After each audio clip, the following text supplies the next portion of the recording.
right now, and yeah, we have a lot to cover. We have a awesome docket. I do want to take time to go over the case. The case is, and also, I think the collectible market is down. So I wonder, like, Lego has been increasing in price. In fact, a franchisee sent us an article where Lego has been doing better than gold and so on. But I think that's all going to change very soon, and I'll tell you why I believe that is the case. There are things that I look at that are a little bit worrisome for the whole collectible market, not just Lego, right? Oh, hey everyone, yeah, welcome in. Yeah, and thank you, Justice for Tattle, for working on the um on the Excel spreadsheet. Okay, I'm trying to figure out. Okay, okay, we're all set to go. Um, Before we begin, before I forget, I'm going to talk about the market right now because Lego has been doing really well. I want to go on Discord and pull up the article, Lego Better Than Gold. And Lego has been increasing in price. Yeah, okay, so this is the article in 2021. Investing in Lego more lucrative than gold, studies suggest. Toys, so I've been really trying to study Lego and understand Lego as best as I can. And toys are, as a category, it doesn't matter if it's Pokemon cards, it doesn't matter if it's toys, right? Like Toy Federation. It doesn't matter if it is Lego. Everything consumer goods has gone up like a whole lot of money. Like a whole lot of money. It's like, yeah, the toy market just changed again, and he's got this thing going down. The Pokemon market versus Pokemon cards versus S&P 500. Things are like really. I think you got to be very careful. So I know a lot of you guys love collectibles, Magic the Gathering, yada yada. I was looking at a map. Yeah, is there like a graph for me to look at? It would be better. I'm a little bit worried right now because I'll tell you why. I'll give you inside information that you can only get from me. Well, I just saw the graph. I don't know where the graph. Oh, here's a graph. So something like this. Pokemon, baseball. You look at this stuff and it's like, whoa, this is the S&P 500 is in black, by the way. And that's like the investment opportunity. That's like if you ever have money, you dump it in the S&P 500 and you just hold on. But look at the Pokemon growth. Look at that. Look at this growth here. Meta is previously, when this was taken, it was one of the best. It was probably one of the best, if not the best stock on the S&P 500. So like you see this little line here. That's over the last like 2004, 2005 to 2006. And that line's only gone up more. The reason that I think this is, and so these stores are operating in a golden age, which means like they're operating when their inventory is going up in price. What if the Lego goes down? Has anyone asked that question? What if the line goes down? Like NFTs and all that stuff. What if like the collectible industry itself just like collapses? Now this is very important to like think about because these stores, even when Lego is in a golden age, where Legos are going up 10, 20, 50, 100%, Brian Menzel's collection, or Brian Menzel's dad's collection, went up 10 times. So not 100%, it went up 1,000%. And that's why he decided to sell into a hot market. Unfortunately, he ran into Ahmed McNeff. But I've been asking my friends about this too, and it's a situation where everyone's getting the fuck out right now. I used to talk to this guy a lot. About Weiss cards, like totally unrelated to Pokemon. I just kind of got into Pokemon, and he's out. He's out. Pokemon Steven, yeah. I actually offered to buy all his wife's cards, like, I think 3 years ago. And, like, the wire, I couldn't figure out the wire to Australia. So, like, this guy's out. Basically, you watch this video, he doesn't want to do Pokemon cards anymore. He's been doing Pokemon cards for 4,100. This is not an exaggeration. This is how long he's been doing Pokemon cards for. He talks about his dog dying and not spending enough time with his dog. It's a very good video.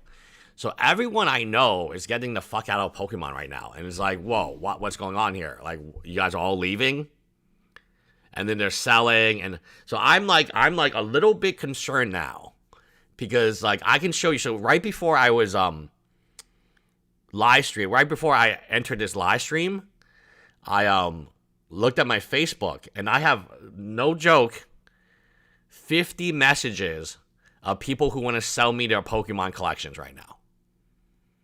Now, again, it wasn't just today. It was over the weekend. I haven't looked at Facebook since, like, I think Friday. And weekends are more popular, right?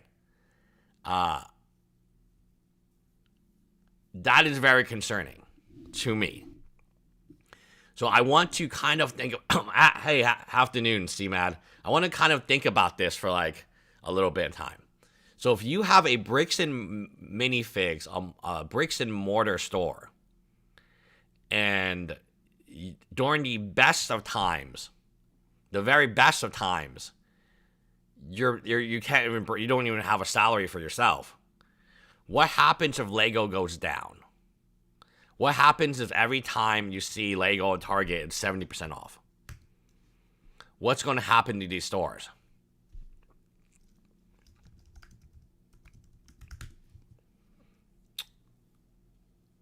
You know, what's going to happen where, like, every single Target is on clearance, 70% off, 50% off, you know, like, and no one's buying 50% off Houston, Texas. I could go to my local Target. There will be at least 30% off. It's like, what happens here? Right? My Target is in a rich area, never any clearance. Now they're selling everything for clearance. Look at all this stuff they're selling for clearance. So, what happens? So right now, I'm in McNeff. The reason people want to start these bricks and minifigs, none of them who have actually received a shout out to Justice for Tattle for doing this work. We'll probably get to this later. I'm very concerned because, like, if you are a bricks and minifigs and you can barely make money when the economy is, like, when the collectible economy is this hot, well, what if the economy is not hot anymore? What if it's, like, on the downturn? So I do think Pokemon cards are on the downturn. I think so. And I gauge this because I've been in this business for a long time. And when people want to sell me their Poncho Pikachus and their Van Gogh Pikachus, it's fucking over. Because, like, these are cards that my wife loves the Van Gogh Pikachu, and we haven't been able to get one for a good price. Like, you know, I'm not even, like, I'm talking about 90% comp. No one will sell it for 90% comp. Now you have a lot of people who want to sell it for 85, you know, whatever. Like, it's the collectible market is in a very, very fragile state. I was talking to my friend, and he owns a huge store in, of all places, Korea, South Korea, and he also owns a store here in Texas. And he's like, yeah, you know what? I'm, like, not ordering as much. You know, Pokemon Pitch Black has been terrible. Pokemon Perfect Order has been really bad. It's been a brutal, like, Chaos Rising has been really bad. Outside of Ascended Heroes, which came out earlier this year, the next three sets have been incredibly miserable. In terms of value, again, if that's all you care about, value, which a lot of these scalpers do. I don't know. I mean, if I were these Lego stores, perhaps the reason that they're going to go bankrupt may have nothing to do with Almond McNeff. It might have to do with a shift in the collectible space. Toys are already seen. So I'm in McNeff. So why I'm talking about this right now is Ahmed McDuff doesn't have much time to make this right. And we're gonna take a look. So this is the AI. Do you guys remember there was like an AI company, and then they like emailed everyone and was like, "Oh, hey, we're the AI company." We're like, it was like an AI legal company, but the guy wasn't even a lawyer. Do you guys remember this? Well, he's gone. They kicked him out. They were like, "Okay, so yeah." Or no, I didn't kick him out. He decided he no longer wanted to intervene at the time because So then it was called moot, so it means it doesn't matter. So thank God the AI company's gone. so we've cleared the decks, okay? There's no more AI company like as a movement, as like just a random company, not plaintiff or defendant. I did feel like the AI company was doing it for the PR. I don't really feel like they ever had a case.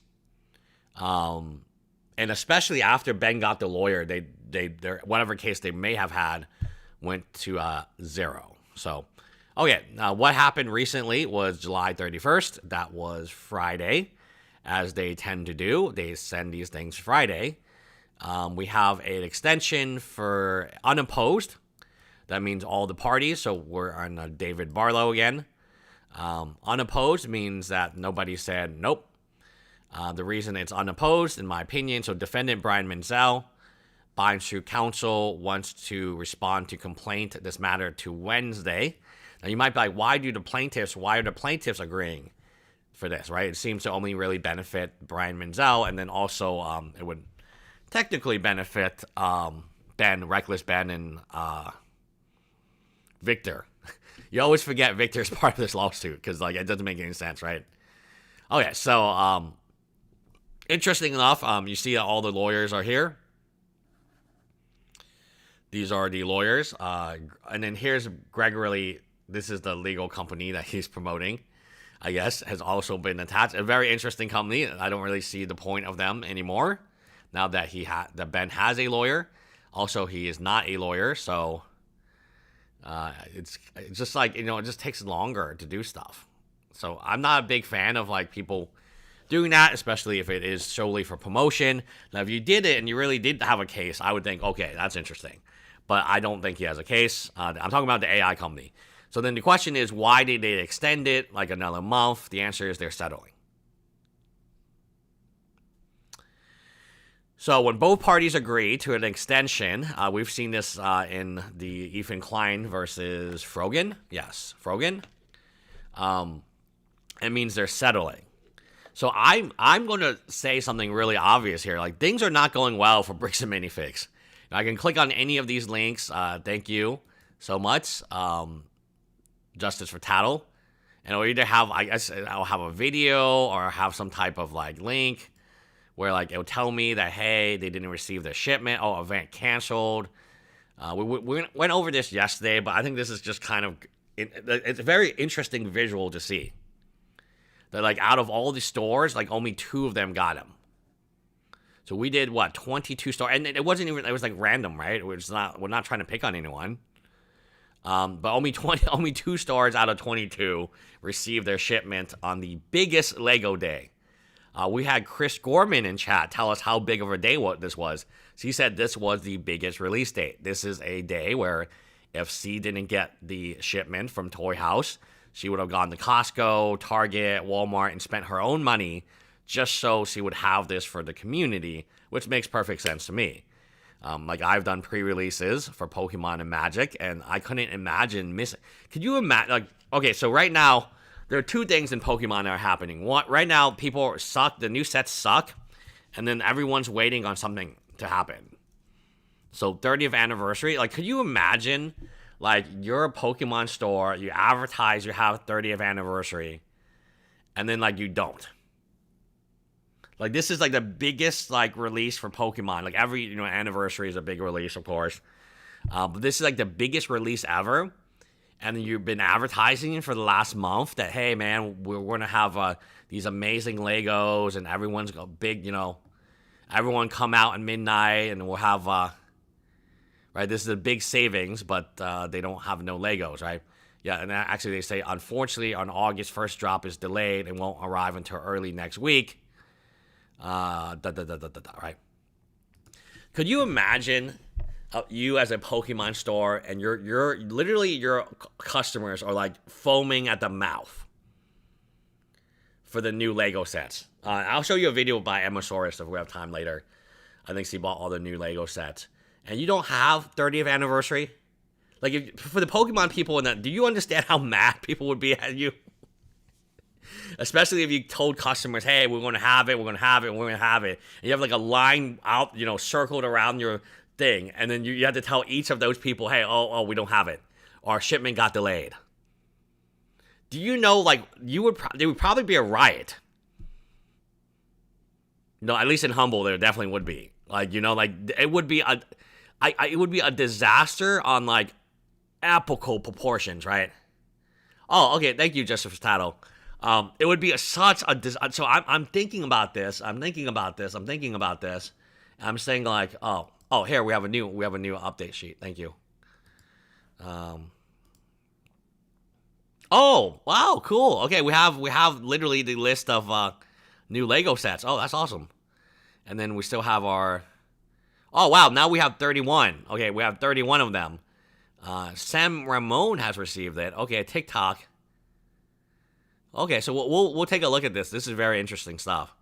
But I couldn't imagine this. This would just be like, this would be so bad. Like, you couldn't survive it. You could not survive.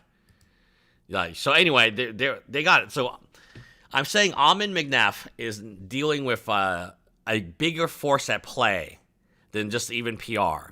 He's dealing with the collectible shift. If the market goes down, he's done. The companies are barely operational when the market is good. So what's going to happen when the Lego market collapses? Which it could.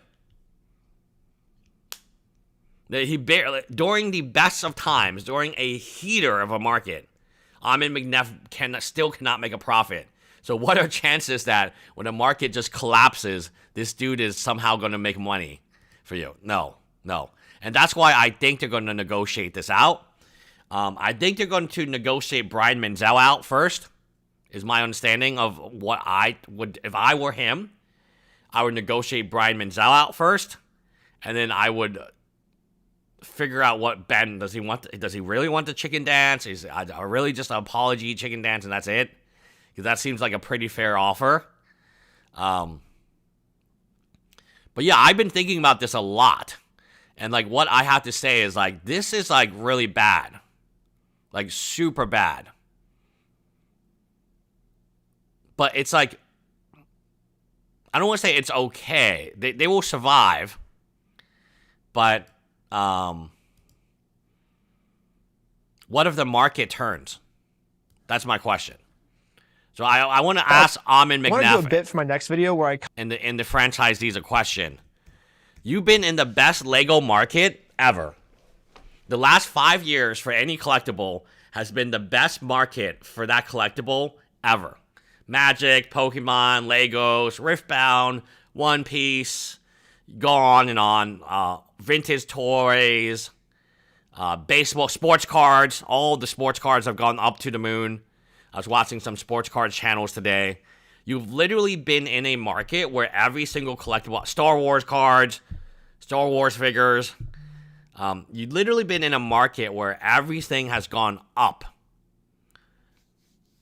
What if that market goes down? You've been in this super hot market and none of the franchisees can pay themselves salaries? And your business is $600,000 plus in debt? Not including the $1.1 million in gift cards that you owe? So for the last 4 years, since Almond McNeff took in 2022, they still have not been able to make a profit in a hot market with Lego sets increasing price. What happens when you collapse? What happens if that market ever collapses? where I contact their PR team because they're paying tons of money for PR right now. And so they're paying this PR team like tons of money. And in response, the PR team is giving them the worst advice ever. Yeah. The PR team is basically just telling them to lie. So I want to make this like offer that I would honestly do Bricks and Minifigs PR for them for free because what would I get out of it? Like Brian would probably get the Legos back if they do the right thing. It'll help their business. But I think I could like get them out of this garbage, but they just have to listen to a few things. What would you tell them to do if you were their crisis PR consultant? Probably first to get out the inventory, because they claim they made an inventory list, but they're like terrified to give it to anyone. So the first thing would be like, hey, like probably make the inventory list public so everyone can see what's going on, like what Legos they have, what Legos they don't have. That would probably be the first thing. And then if there is inventory on the inventory list, actually give it to Brian. Don't just say, oh, we tried to give it to Brian, he didn't want it, because I guarantee Brian does want it. So actually try to give the inventory that they do still have to Brian. Those would be the first two things. The third thing I would say would be to do the chicken dance, I think. I think that would add humility to them to be like, oh, we embarrassed all these people. Okay, so he really does want the chicken dance. I didn't know if that was like a negotiation ploy or... No, he actually does want the chicken dance.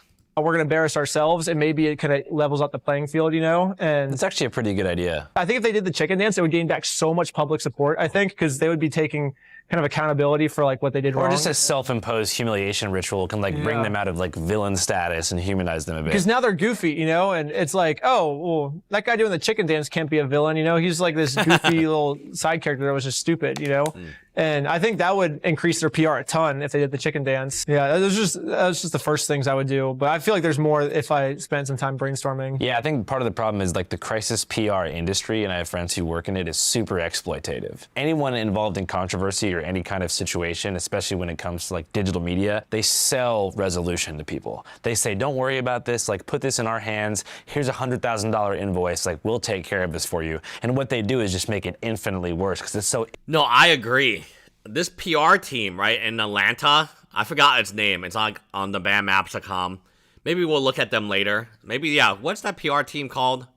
They've been terrible. Like, I couldn't imagine a worse PR team. Like, every single time, they have been just oh, this is them here.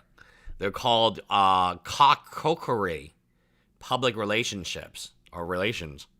This has been a really, really terrible, like... What? Oh, that's them, right? They have 2 Google reviews. They're being like effed up the butt by sponsorships. Like, you know, like it's crazy. They work with mining companies to dig for coal. Yeah, overall, very interesting company. I would, yeah, so Ben has mentioned 100,000. I wouldn't be surprised if it was more than 100,000 right now. They're not doing it for free. So impersonal. I think it may have worked pre-internet. You know what I mean? Like having a lawyer maybe bully someone into being quiet or make some like statement to the newspaper behind like a lawyer. But nowadays, like the easiest way to air out the truth about any situation is the Reckless Ben route, the Afro Man route, the route that I took like 2 weeks ago. Yeah. And you see this like groundswell of support from your own community. And that in turn levels the pressure up on the very person that was trying to make you feel small with money. So it's just a crazy moment that we're in right now. Yeah, so if anyone knows, Andrew is himself, so remember, Andrew himself is also being sued and being bullied by a rich individual. Like, I don't know, I haven't covered it in great detail, but I did cover and promote the GoFundMe. But yeah, he gets it. I mean, these guys are almost in the exact same position, almost. Again, one of them is Amin McNabb, who wants to kill... Well, I'm sure the guy who wants to kill Andrew, too. But it's a very interesting scenario where he's right. If there is an injustice, right, like... and you don't have to be Reckless Ben. You can be like a Brian Menzel. Brian Menzel has, like, almost no social media presence, or he doesn't have, like, a channel. Or you can be like Chris Gorman. You can make your own channel and go on. And the best way is just to contact a YouTuber. Like, I don't know how to say it. Like, the legal system is inhibitly expensive. Most people, I'll be honest, cannot afford a lawyer. They simply cannot. I paid for a lawyer, so 2 doctors sued me in my company. And I want to say, like, I don't know if I guess I can say this because it's not part of the resolution. and even the two doctors who sued me don't know this. I paid $250,000 and we didn't even go to trial. I wanted to go to trial. It would cost another $250,000 to go to trial. But my other part, so it was like two doctors suing me and then two other doctors. No, three other doctors. And it was like, like that's like the legal system is really, really prohibitively too expensive for majority of Americans. And if you don't get a good lawyer, as we've seen, so you might be like, what's the difference between a good lawyer and like an okay lawyer? I would say Ethan Klein's lawyer, Rom, now that I know that he was billing at $375 or $400, was like, he's not a bad lawyer. He's a good lawyer. But Denon's lawyers, I've always said this from the get-go, they're billing at $1,000+ an hour. So when one person is charging 2.5, 3 times as much money to be a lawyer as a second lawyer, there's got to be a reason, right?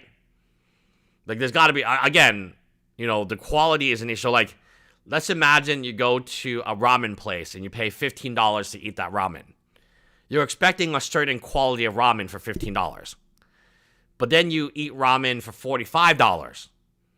You're not expecting the same level of quality at the $15. You're expecting, a Michelin type of experience, or you're expecting a better atmosphere. Whatever you're expecting, no one's going to pay $45 to eat a $15 ramen. So the quality of lawyer you had, and go back to Denon's case. When I saw their argument, I thought it was really good. You can go back and watch my video. I don't private that stuff, right? And it was an argument I hadn't quite thought about, the political nature of Hassan and the political nature of Ethan and Israel versus Palestine. And I was like, you know what? This is actually a great argument, I said. And I didn't think about that. I didn't talk about the argument at all, like, until I saw it. Once I saw it, I knew, oh, shit. Like, at that point, I was like, oh, of course Ethan's going to win, because it's obvious Denon's copyright infringement. And then I saw the argument, and I said, oh, my God, this is a great lawyer. Like, one of the 3 people who made the argument. Now, we don't know which one it is, but I think it was Benjamin Cassis. I think that way because I have the audio. And I'm almost certain that he's the one who originated the argument that would eventually defeat Ethan Klein. And there's no shame in being defeated. Now you appealed it, and then we'll see what happens, right? But the difference between a good lawyer and a great lawyer, a good lawyer versus a great lawyer, you're going to lose. The great lawyer will win. A good lawyer against a bad lawyer. Now, what is a bad lawyer? A bad lawyer would be Frogan's previous lawyer, which would be Nika Brava, who literally didn't respond to nothing. That's like one of the worst lawyers I've seen. So yes, Rom can beat Nika Brava, but you can see the quality of argument and the actual audio. So unfortunately, we live in a world where the best lawyers work for the richest people, who are often the worst type of people. I think that's why Ben was so reluctant to take a lawyer. Unfortunately, that's the society we live in. I can tell you that my story about the first day in law school.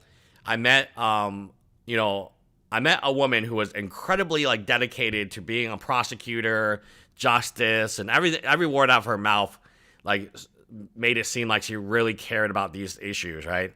Injustice in our society and so on.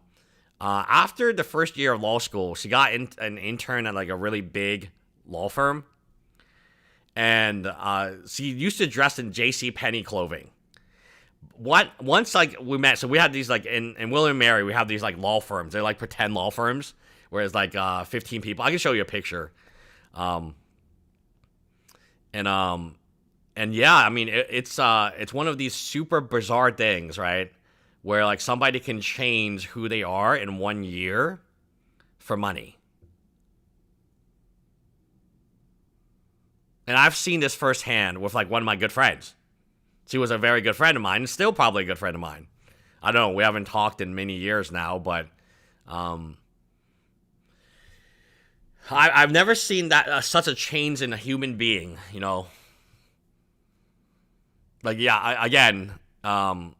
lawyers, they're lawyers. Yeah, I always thought it was Yeah, some lawyers are like going to a fancy restaurant, charges lots of money, and deliver the dollar store experience. Yeah, you could have bad lawyers, but again, I've seen it with my own eyes how money can change somebody. I thought it was weird that they're paying money to make their company worse. Like if they just would have said nothing, they would be better standing than they are right now. The advice this PR company, and I don't want to like talk garbage on the PR company because they probably have good intentions, but Yeah, they're old playbook though. yeah, but they're literally paying money to make their company worse. Hooters. It's just like so weird to me. Like, why would I pay you to like hurt me? That makes no sense. But that's So yeah, I would agree with Ben that yes, the company is literally making it worse for Bricks and Minifigs. so. And you've been able to gain access to the money since then? We put what's called an illegal trust because Bricks and Minifigs was trying to take my Patreon money. You saw the CEO come out and be like, you can't take it. So after an extensive review and investigation by Patreon's trust and safety team, we have in fact, unfortunately determined that Bricks and Minifigs can stuff it. We're keeping Ben's page up. They tried taking my YouTube money. They tried taking the We Steal From Old People merch money. And they also tried taking the GoFundMe money. Jesus So Jesus. we basically put all that money in a legal trust. And now no matter what we do, even if we do like the worst thing in the world, it turns out we're super guilty, they can't take it until a court decides for them to take it. So they can't like pre-take it early like how they were trying to do with you. You know, like they can't stop us from using it. From my knowledge, Oh, interesting. So Sheldon, and I found this pretty interesting, mentioned that Ben just eats like spaghetti and ground beef or ground pork. I forget what it is. It's like spaghetti and like ground meat every single day. And yeah, that was very interesting. I don't go out to eat really. I just eat the same food every day. What do you- Because I want to spend all my money on YouTube videos. You know? Oh my God. I just meal prep like every Monday and it lasts a week. It's Oh, quinoa. geez. Well, He meal preps every Monday, and then he just eats whatever. Wow, that's dedication. I used to do this when I was running my business, not because of cost, because of time. So I used to meal prep. Remember, I owned a meal prep company. So the idea that I had to like own a meal prep company was like for myself, because I wanted to eat like healthy and micronutrients and all this stuff, right? Yeah, so like I get, I understand like why you, and Ben he definitely seems very busy. So I owned this meal prep company for a few years until like again, things went just, me and my partner, my partner decided, not my like wife, me and my like business partner decided like, hey, your wife, I thought his wife was way too involved in our businesses. And he wanted to add her as a third partner. And I was like, wow, she doesn't really like do much. I don't want to give up like 17. I don't want to give up control of my company. So we're 50-50 partners. He wanted us to be like 30-30. And I was like, no, I'm not going to do that. And that's kind of the again, there was other conflicts, including esports and all, it's, but yeah, I used to meal prep. well, what used to be pasta, but I upgraded to quinoa. Nice 'Cause job. Oh, it used to be pasta, but he's upgraded to quinoa. It's getting too fancy for us guys. It used to be pasta, but now it's quinoa. Quinoa is way now. healthier. It's a little bit more expensive. Before I couldn't afford quinoa, so that's why I did pasta. But Yeah. I finally upgraded to quinoa. I just put in good. like 6 or 7 vegetables, like broccoli, green peppers, like I don't even know. I just take vegetables, I just toss them all in, like mushrooms and stuff, and onions, and then I usually get some type of meat, like chicken. It's like the healthiest meat, I chicken. think, so I usually do chicken. And then I get pesto sauce, and I mix it all together, and put it, the Tupperware is like this big. It takes up like a whole thing in the fridge, and it lasts me like a week. That way, all my time and all my money just goes straight into YouTube. So you don't have any. Yeah, so it's not only money, right? He's upgraded himself to quinoa. It's also time. I used to have to do meal prep because of time. Like you just really don't have time when you're running a startup. And so I thought, okay, well, why don't I, in my infinite wisdom as a young person, single person at the time, I was like, why don't I create another startup that creates meals for entrepreneurs that are healthy and don't take any time? That was the idea. Now, of course, we also sold those meals in our game store, which was like, it received like massive backlash. I don't know if the Magic community remembers this, but I did a funny video about like Twinkie bad, and I was destroying it, and then Oreo bad, and then like, what was it, Popeye bad, right? you guys can order this awesome, cool, healthy meal for like $10 at the GameStop. And the people like got so mad. How dare you tell me what to eat? I'm gonna eat 100 Twinkies now at your store. I'm gonna bring in a whole vending machine of Twinkies to eat at your store. How dare you? And it's like, oh, Snickers. And then Snicker bad, right? So like, I'm not saying Snickers is bad. I'm just saying like eating like Snickers for your like. So the way Magic works is Friday Night Magic happens around 6. Many people just come from work at 5. They don't shower. They don't even go to the bathroom. That's why our toilet is always clogged. They come to like our place. None of them have showered. And all of them are just eating. So the typical store food of a local game store is Snickers, like really bad soda for you. And so we wanted to be like a healthy place. But they didn't, you know. God, man. Like, yeah, if you guys remember, that was a huge controversy. That was a huge controversy because like people were like really, really upset. Like super upset that I wanted them to eat healthy. I made the video, then I had to take down the video. It's one of the only videos I had to take down. I think it had like 28,000 views before I took it down. And it was like one of the most controversial videos ever. Oh, of course you wanted us to eat healthy. You make money from this. And I remember the comments, and it was just like, oh, come on, guys. Like, come on. Oh, you're anti-fat people. Like, oh, I can't believe that. Like, and then, oh, it was like a really big controversy, like on my channel. I think, like, you know, I've survived a few big controversies on the Umu channel, the MTG Line channel, and that was like the biggest one. Not the biggest. Okay, we did have the Jeremy Hambley situation happen later on, so that wasn't quite Jeremy Hambley at the time.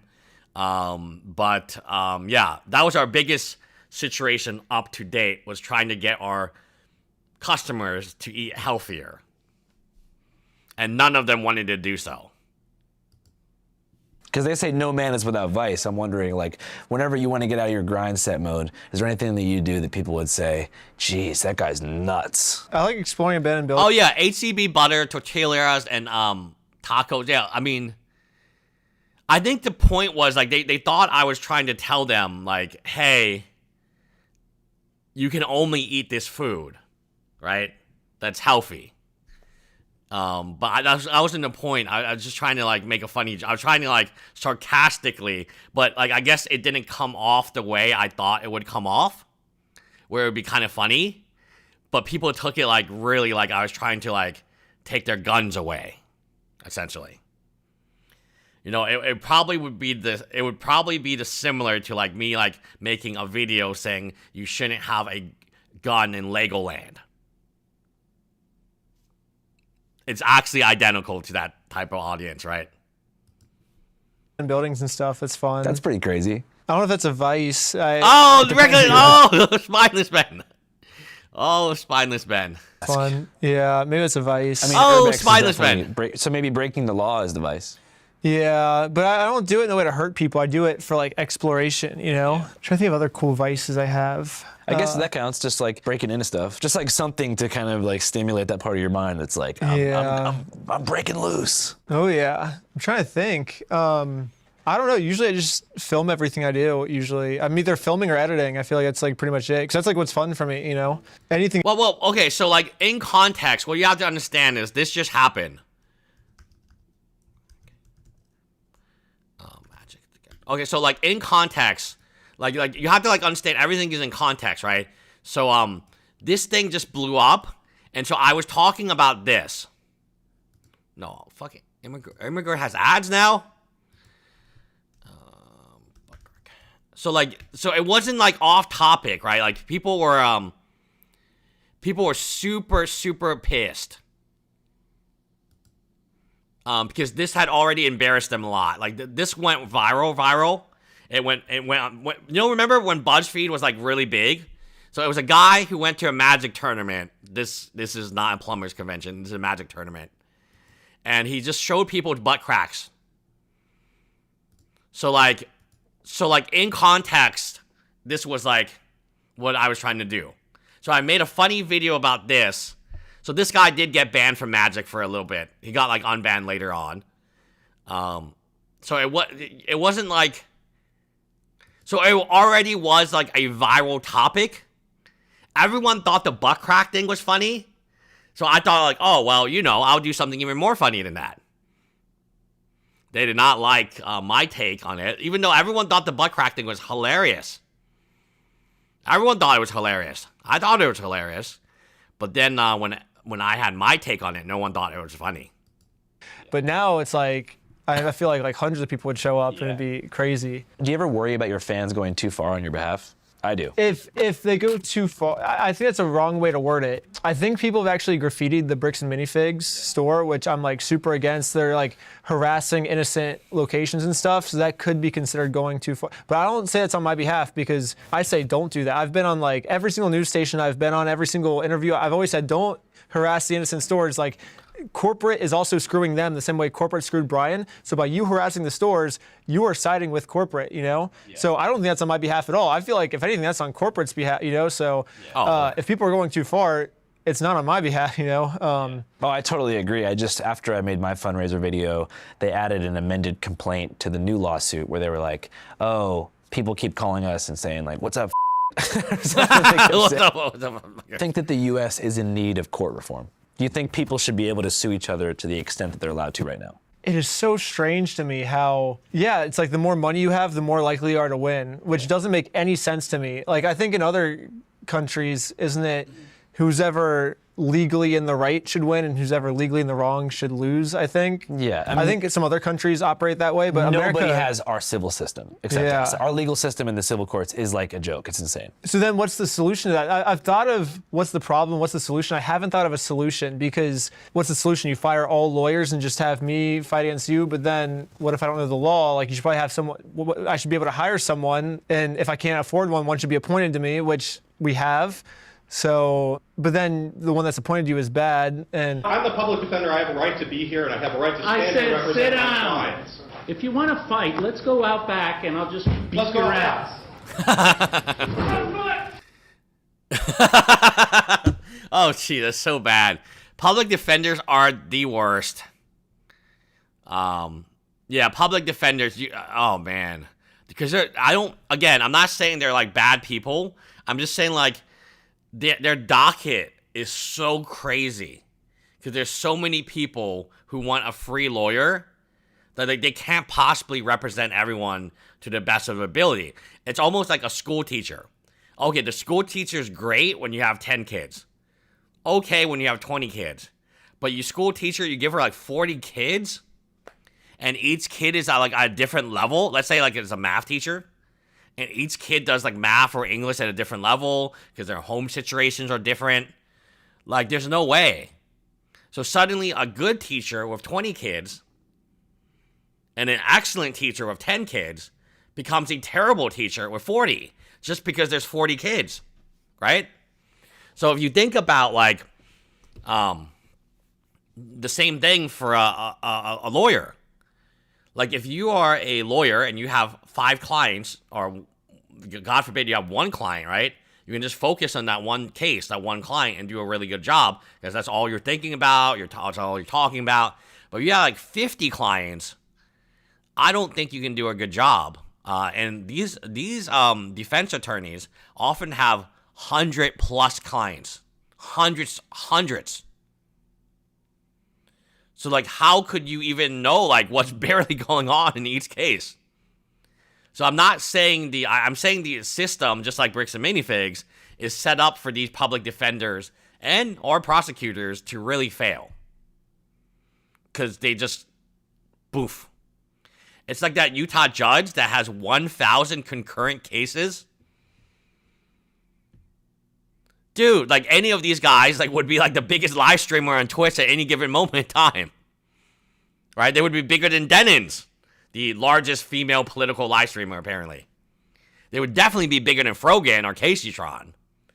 And there would just be judges going over their docket, and then people watching would be the plaintiffs and defendants.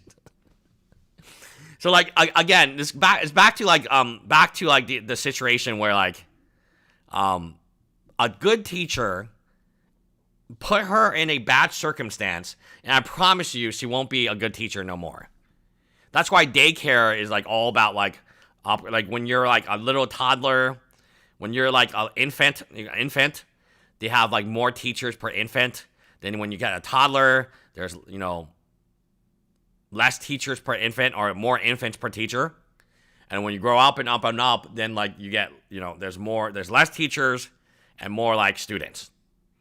But each student is on like a different like level, right? Like you can't expect all 40 students in your class to, so you can't give attention to the needy ones because then like the ones ahead can't move on, right? So then it's the same as their docket. It's the same as your docket. You might have cases that are nice and easy. In my cases, really tough. But like you gotta get rid of the nice and easy cases. So, like it's a very complicated.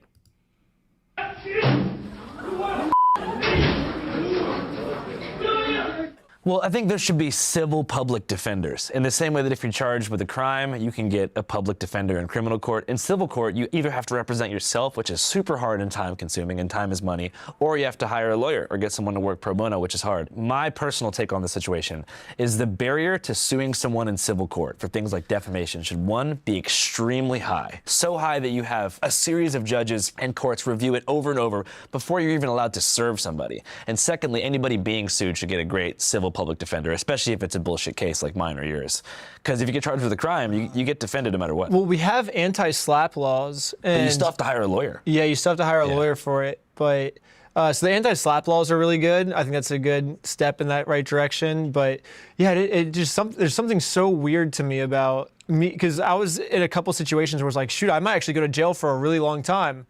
Oh, wait, I have $5,000 I can pay this lawyer. Oh, okay, I can just get out. And I'm like, I'm good now, where I wouldn't have been good before. It's like, well, what happens if if I didn't have like, what if this happened to me 2 years ago when I was still living in my car, like, I would have just been in jail for like 20 years maybe, and the action's the same, but the result is different because of money, and that makes no sense to me. I can't help but think it has to change. Yeah, maybe with basic universal income, I don't know, then everyone will just be rich, and the robots will do all the jobs we don't want to do. Yeah. And we'll get money, and then we can all afford lawyers. It'd be sick. Yeah. So I've been a huge proponent of this universal basic income thing since way back.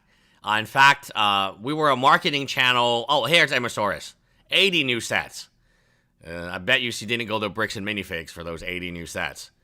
What was his name? Andrew Yang. So there was a candidate for president that many of you may have forgotten. Like everyone's forgotten this guy, but he went like super viral.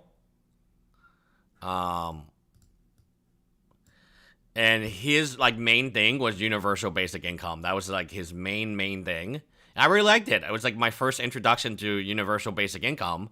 I thought it was really smart. So this is So Yang dropped out, New Hampshire debate. So this guy, his main thing was about universal basic income. I thought it was a very interesting idea. I thought it was, I made obviously videos about it, as you can see here. So I thought, I think I still support universal basic income. I think it is a way to make things more fair in life, right? So universal basic income, like under Andrew Yang, it's just $1,000 a month to everybody. So if you're Jeff Bezos, you get $1,000 a month.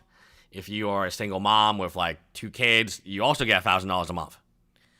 Now there's different like versions of it. Again, some versions will give you $500 per kid, depending on the age of your child, to encourage people to have more kids. I think overall it's like, it's just like extra money that like, and so the main question I guess people would have is who pays for it? Well, Jeff Bezos pays for it. So what you would do is you would just tax the top 100, 500 companies in the U.S. doing business. You would like slightly increase their percentage of taxes, and that's how you would eke out the $1,000 for everyone. So it's almost like a COVID. So this Andrew Yang guy was before COVID. So this idea that like he had was like universal basic income is not his idea, but it was very, very popular during when he was running for president. And it was before COVID. It would almost be similar to everyone just receiving like a COVID, I think, check. And then like, so it is interesting.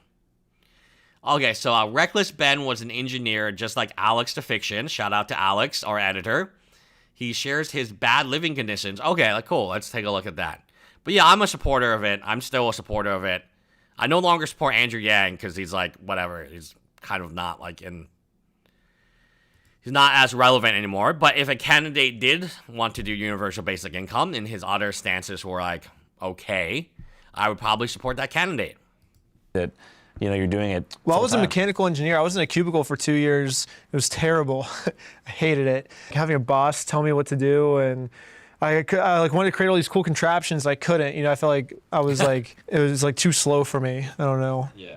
I wanted to like come up with cooler ideas, but it took a long time. I was living in like miserable conditions for like 6-7 years, but it paid off. I think I had fun. It wasn't comfortable, but it was fun. When you say miserable, you mean like roaches and stuff? No, just like I had a $2,000 car with no power steering, no window. My windows got shattered, so it would constantly rain, and then like it would get moldy inside. I remember like just like wanting a window because I was like, if there's like a crazy person, he can just like reach through the window and like mess with me, you know. And then all my life's belongings were just in that car, and someone could just unlock my door and steal my stuff. I don't know. The door didn't close all the way, and that was my house. So it was kind of miserable, but it was also really fun because I could just do whatever I want, whenever I want. So it was like good and bad. No, I feel you. I missed the RV. Oh. Yeah, I wish I had, RV would have been sick. Yeah, 'Cause you, it's like, you can borrow mine if you want. because I was just sleeping, I could like recline to like this, and that's how I slept every night. You have any message out there to, I guess, young creators of video content who feel like, oh, it's not working for me. I'm just going to... Yeah, Ben is right. It took him like 6-7 years of living like that before he like blew up, right? Like, not like in a good sense. Like his channel, went to the moon. Pretty interesting. Yeah, very interesting video. Now we have Maddie Appleseed. Okay, cool. Maddie Appleseed. Breaking updates on the BAM map. So I'm not going to argue the details of universal basic income. That would come later. First, you have to get enough support that, like, it's kind of like court. It's a moot point until it's not. So there's no point in arguing the, like, details, the algorithm, like, if you don't even support the concept of it. Which I think, generally speaking, it's still a very tough concept to get people to support politically. So, like, again, it's one of these things, like, in court, it's called moot point. Like, moot point. Like, it doesn't matter. The algorithm, how much money it should be, who should pay out, who should control it. Until, like, there's actually a movement that universal basic income is cool, there's no point in arguing the details of it when there's not even enough supporters in the general movement, right? Map.com reveal what may be the strongest evidence to date of what happened to the $200,000 Mansell Star Wars Lego collection. Because according to reports, the same Lego sets we watched Maddie Appleseed before. listed in Crystal's inventory of the Mansell collection appeared for sale shortly afterward in the no. online store of the Eugene Bricks and Minifigs location. The Eugene location owned by the same Brandon Best who seized the Salem store. And the evidence outlined in the BAM map is beginning to paint a very clear picture of Actually, this guy talks fast, so we don't need to super speed him. He talks really fast. what might have happened to the Mansell family Star Wars collection. Now, if you haven't heard of it, the BAM map is an investigative archive documenting the Bricks and Minifigs scandal created by some of the most passionate internet sleuths the world has ever seen. And diehards following the Bricks and Minifigs scandal even know that the BAM map... What if I told you the BAMmap.com, even though, oh god, Goosey's not here to stop me, is like one dude. Like, what if I told you the BAMmap.com is one dude in his spare time? Right? That's crazy, right? map was recently served with a cease and desist letter from Bricks and Minifigs Corporate for publishing what it called confidential copyrighted information. That's me! Hey, shout out to me. And a shout out to Maddie Appleseed. Give him a subscribe. This video is blowing up. We've watched his videos before. Information that was so confidential, by the way, despite being publicly accessible. What is this? The support document. Oh no. They didn't even private the support document. Oh my god, this is everything. This is what you're paying for as a franchisee. But now everyone can get it for free. Now, what most people don't know is that the BAM app's latest updates show verifiable proof that the Eugene Bricks and Minifigs online store listed a surprisingly shocking number of the same Lego sets from the Mansell collection after the Salem store was taken over. Let's take a look at the evidence shown in the article, who actually took over the Kaiser store, and decide for yourself whether it's all just a big coincidence. 3 sets? You guys are telling me to shut up, but it's already been like, I've already shut up. 1 shelf, 1 night. 2 dated records of the same sets. The photos on the left were taken by Crystal on the night of November 14th, 2024, when her Salem Bricks and Minifigs location was seized. And the listings on the right were postings made afterwards of the same sets on the Eugene Bricks and Minifigs online storefront. But with one catch. No, we're not talking about the BAMapp.com, but it is very impressive. It is very impressive what individuals or individual can do when they're motivated to do so. I'll leave it at that. It is quite impressive. Built and boxless. Now, opening a new in-box Lego set to sell used would absolutely decrease the value and may even seem sacrilegious to Lego fanatics. Yes, it would be. Oh my god, this would be so stupid. Oh god, like what Maddie's saying happened, if it is true, which I think is true, is so stupid. It blows my mind. Okay, it's just like, poof. It would be like you have sealed boxes of Magic, and I open them all. No, you idiot. The value is in the fact that it's sealed. The value is in the fact that it's new. Like, it would be incredibly bizarre. Like, it's like, let me kind of like, let's take a box. Let's take a box of Modern Horizons 2. It would be like if I opened this box and then I showed the individual packs of it. No, the value is in the box being sealed. Like, any collector knows this. Or, I think I have new Phyrexia up here. It would be like, oh guys, what? Oh wow, this is dusty. It would be like if I had this box, and this box is worth like a lot of money, and then I opened it. Like, why would I do that? So again, what is being said is something that is, like, again, uncomprehensible to a collector. Especially, is Rose here? Rose is here, yes. Rose is here. Totally unrelated at all to the BAMapp.com. He just kind of likes to talk about it a lot. But yeah, anyway, the crazy part about this thing is, like, what is being suggested here that Bricks and Minifigs is doing, like, should anger every single collector in the world, no matter what you're collecting. You're taking sealed product, stealing it, then devaluing the shit out of it by opening the box, by, like, throwing the box away. Like, the reason that the reason that Brian Menzel's collection is so valuable, it's new in box. It's like, not new in box. It's like, yeah, I guess new in box would be the way to say it. And you're opening it and making it used. But there's not that many. The reason it's a valuable new in box is because there's not that many in new in box. That's why they're called holy grails, right? Like, this is the chase, right? That's why Crystal's doing layaway and consignment, all this good stuff. It's because these are things that should be in their box. Never in a million years, as a collectible, would I think this is the way to do it.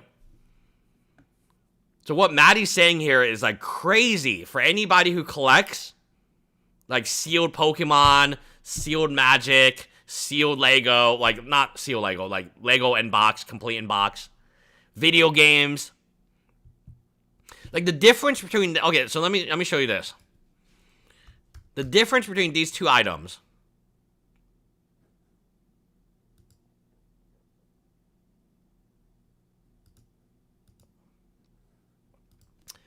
Pokemon Blue, new in box. The difference between a Pokemon Blue, new in box, Well, that's just the box. The box itself is valuable. I guess there's not new in box. These are like fake ones. No, not Pokemon sealed. Sealed. Okay, sealed in box. Let's see if we can find it. Oh, this one is loose. Okay, this one is loose. This one is first print sealed manual, new battery test. Okay, this one is loose. All this is loose. Wait till we find one that's not loose, guys. So it's about 300, 400 complete loose. Oh, Alex. Oh, thank you for the $5, Alex. JJ and BB are so dumb. But like they could be dumb, but they also could like hate Legos. This is complete in box, but they're not sealed. Like sealed is like really. This is complete in box, complete in box, complete in box. Okay, so like maybe the term I'm using is incorrect. Like with the original seal. Maybe I need to go from like ended recently. I may have to go to highest first. Yes. Okay. So the difference in Pokemon from from complete in box, even graded, so like it's about like 300, something like this, ungraded, and sealed. Sealed means, you know, this is like new in box. Is the difference between 10 times is the difference. 10 times is the difference. 10 times is the difference. Oh, factory sealed, correct. Yeah, factory sealed. But it would also be an easy way to hide its connection to the Mansell collection. Now, I wonder if any employees at the Eugene store remember being told to build a ton of new in-box Lego sets and recall thinking, why the hell would I do that? Well, I guess this update from the BAM map would help to clear that up for you. Thanks, BAM map. But the rabbit hole goes even deeper than that, since the BAM map shows dozens of Lego Star Wars sets listed in the Eugene online store that line up with sets from the Mansell collection, including many new in-box listings, with some appearing to have 19 or even 30 copies. And these new in-box sets looked strangely familiar, as if I'd seen them somewhere before. Here's a social media post Crystal made at the Salem store promoting the Mansell collection. And to me, it looks like there could be upwards of 30 copies of the same set. Now, despite a shocking number of identical sets coincidentally appearing in the Eugene store shortly after the Salem takeover, none of the 8 most valuable sets, each worth over $1,000, have ever resurfaced, including most notably the $10,000 Cloud City Lego set still missing. Now, the absence of these rare sets reveals something interesting. If you think about it, a used Lego store can put almost any low-value Lego set on the shelf without attracting any attention. But if the same rare high-end sets from the Mansell collection suddenly started appearing at the Eugene store, people would probably notice. On top of that, many people have speculated that Brandon and Josh may have taken Lego from the Mansell collection without Eamon's knowledge. And if that did happen, what do you think? Yeah, that is my speculation as well. I don't know if that's true or not. But, I mean, Eamon is kind of a douchebag, but, I mean, these two guys are, like, just as bad, right? What do you think they would have taken? Lower value sets? Mid-value sets, or the rarest, most expensive sets that would give them the most buck for their bang? Intended misuse of colloquial-based pun intended. And when you consider the experience of another former franchisee who also dealt with Josh and I like that there's a little boat in the background. That's kind of cool. Brandon, in the aftermath of his own store's hostile takeover, it starts to look like there may be a track record of Josh and Brandon skimming off the top. And then we would be forced to like pack up all this new stuff we got and mail it to like their wow. Okay, I have not seen Last Relic in a while. He has an interview with his ex-employee. That's interesting. Okay, that is interesting. So it's somebody who can confirm his story. Their main store location. Then it was very apparent, like, you are just using this store to supply your main location until you bleed us dry. Anytime we got in a good trade, they would see it in the system, and then they would call the manager, and then we'd have to pack it up and send it to the Eugene location. Really? And sometimes, if we had a decent amount of cash on us in the safe, they'd ask us to deposit into their account. So then we had like no cash for trades. Happened quite a lot. Here's the crazy thing. They claimed they never took over the store. Like, Amin confronted Josh and Brandon, like, all right, it's time for you to buy this store from us that you've been controlling for the past 6 months. And then they're like, actually, you know, we're not feeling it. They claimed that they never were the owners of that location. Yes, they claimed. So I have not seen this. interview. This is new to me. So this is the ex-employee. I think actually taking it from the ex-employee is actually very interesting because like he doesn't have like a horse in a race, right? He's being paid hourly. That's when we found out that they weren't paying any of our bills and that corporate was actually paying everything. When it was time for Josh and Brandon to start, like, all right, now this is your official store. Like, after they destroyed it, they're like, actually, no. Yeah, we don't want it. We don't want it. And then they just had all the good stuff shipped out to Eugene. Holy shit. And the money in the safe. And then... Oh, if there's anyone watching here who wants to start a Bricks and Minifigs in Houston, don't start one. You can be 50-50 partners with me. And we'll run a Pokemon / Lego store. You can run the Legos, I'll run the Pokemon. So, big announcement. I'm looking for a 50-50 partner. Now, you're going to have to bring in capital. You're going to have to bring in a lot of inventory like I'm going to bring in, right? It's going to be 1-for-1. The benefit from working with me is I have, like, a YouTube channel. Not this one, another one. And I have, like, a Facebook group. I do have a Facebook group. I just don't, like, use it. I'm very interested in opening a competing Lego store. But I need help on the Lego side. So if you are interested in the Bricks and Minifigs, and this is what you want to do, right? And no one can stop you, I would at least ask you to talk to me for a little bit and see if we can be partners. Don't even know if corporate knew. So let me get this straight. If they never owned the Florida BAM location, why were they having the most valuable sets sent to their Eugene store? And why did they want all the cash in the safe? To me, that raises questions about possible embezzlement. But whether that's true, I guess, depends on one key question. Did Ammon know about it? Apparently, Ammon planned on selling the Florida store to Josh and Brandon after taking it without paying them a dime. So if that's the case, why would he let the future buyers remove all the store's most... Yes. This is a good argument. Actually, this is a great argument Maddie's making. If Ammon knew about it, and he's going to sell the store to Brandon and Josh, why would he let them strip all the value of the store? And then Brandon and Ammon's like, oh, you guys ready to buy? Nah, we're good. It seems like it doesn't make any sense, right? For somebody as petty as Ammon to, like... Again, this is why I don't think specifically the stripping of the store makes too much sense, right? Because, like, how the hell do you sell the store? Like, right? Like, it doesn't make no sense. Like, if Ammon's big thing is to take over the store and its assets, well, why? There's no assets anymore. The store's assets have been taken. This is actually an incredibly compelling argument. I know if we hate Ammon here. Ammon is the worst. But, like, Ammon does not benefit from this type of behavior from Brandon and Josh. Only Brandon and Josh benefit from it. Because Ammon is thinking, oh, I'm going to sell this store to Brandon and Josh. And then when they strip everything out of it, they're like, oh, well, we don't want it anymore. Oh, welcome, Mark Nemi, for Associate Lawyers. Thank you. I think this is pretty interesting. So that way when Ammon looks surprised and he's getting offended, and so Ammon is not a good CEO. I don't think anyone can make the argument to me that he is a good CEO or he should ever be CEO of any company, right? But that being said, he's not going to do something that makes him less money. And this would be the exact disaster. Two guys come in, they're interested in buying the store in Salem or Last Relic store or another store.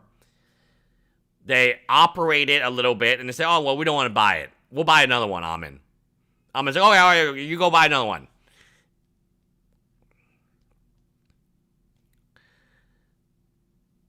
It's weird. I can tell you what one dude doesn't, like, Matt McNeff probably doesn't know. I don't know if Ammon knows or not, because it's actually a huge disadvantage to Ammon himself. most valuable inventory before the sale. But on the other hand, if Eamon didn't know, the details from Florida could just be another instance of Brandon and Josh skimming off the top and embezzling money from the hard-working franchisees of BAM. So were the most expensive sets from the Mansell collection skimmed off the top? In a typical liquidation, the most valuable items would be the first thing sold because they bring in the most money. So the fact that the rarest sets from the 100%. Maddie's he's kind of he got it. He got it. So whenever items come in, give me like 1 second. I'm going to show you some really kick-ass items in Pokemon. Whenever items come in, the more expensive the item is, the faster it can sell. The cheap items never sell. I talk about like the first edition Dragonite from Fossil. That one, you put in your store, it's gone within a day or two. Right? If it's a minty copy, it's a nice copy, it's gone. You put out your Zubat, your first edition Zubat, for market price. The demand for it is not really there. Or Sandscrew, or Bellsprout, or any Nidoran, either female or male. It's going to sit there for like maybe a year, and then you're going to put it in a binder and then go in the garage. The more valuable the item, the faster it goes. Because the rarer, more desirable the item is. The least valuable the item, like all these like kind of, bulk, what they would consider bulk, is really hard to move. The fact that these incredibly expensive items, there's 8 of them, I guess, over $1,000, there's something really, and they shouldn't be opening them and displaying them because they're new in box, and they're none of this makes any sense unless somebody is stealing. Then it all makes sense, right? You would steal the most expensive items. From the Mansell collection have never resurfaced is what really stands out and needs an explanation. The BAM map states Mansell's Cloud City, valued as high as $10,000, sits in the unsold column of BAM's own ledger, and no copy tied to the seizure ever surfaced. It is absent from Best & Johnson's own Eugene storefront, and while the common version is stocked in a few of the 134 stores, none are intake dated to the seizure window, and Mansell's own copy appeared nowhere. Now, the intake dating specifically refers to a timestamp created and associated with every product listed in the BAM Eugene online shop. And according to the BAM app, the data reveals something very significant, because just weeks after the Salem store was taken over, there was a sudden spike of 23 Star Wars sets added to the inventory. Now, this isn't just a busy day. It's a complete outlier, unlike anything else in the store's 5-year history. And of those 23 sets, 13 were exact matches to sets from the Mansell collection. As the BAM map puts it, that is the statistical fingerprint of one collection process. Yeah, very interesting. It's almost like, okay, so like if you steal, so the parallel I can draw is like if somebody steals a Pokemon collection, they're going to try to offload it in cash, right? But, like the bigger pieces actually can help identify, so like if you ever get a collection stolen, you should just contact your local card shops and, tell them, hey, this is the collection, like what makes your collection unique. Many times people have caught these thieves by like what is actually valuable and unique in your collection. So it is interesting here. Like, did they build them? Did they sell them for cash? I would love to know what happened to these, like Cloud City, for instance. Like, that's not something that can go under the radar. In equivalency, it's basically a Poncho Pikachu. So if somebody stole a Poncho Pikachu in Houston worth $10,000, $12,000, and the owner, like, it would probably be graded, the owner was like, here's my cert numbers and so on, you could break it out of a PSA case. So the most expensive cards are, I'll take a Lily. The most expensive cards are in these cases. Now, these cases have a serial number that identifies them. So the only way that you could sell this is similar to the new in box. You have to break the case. You have to break the slab. And then you can sell it raw. I wonder, if that's what they did. because a sealed Cloud City is incredibly rare. Incredibly rare.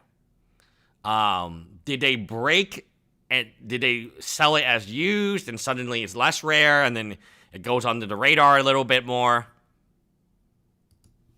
Processed at once, not walk-in trades arriving one by one. Now you might want to prepare yourselves by taking a seat and buckling up for this next one, since it's about to sound like a cheesy infomercial. Because if you thought that was all, just wait, there's more! Now Brando's really been keeping us busy, and you may have never expected this update, because there was yet another U-Haul that's come to light. Yeah. With a reservation number. Yeah. Shout out to Echo Base Network. I was watching their video last night.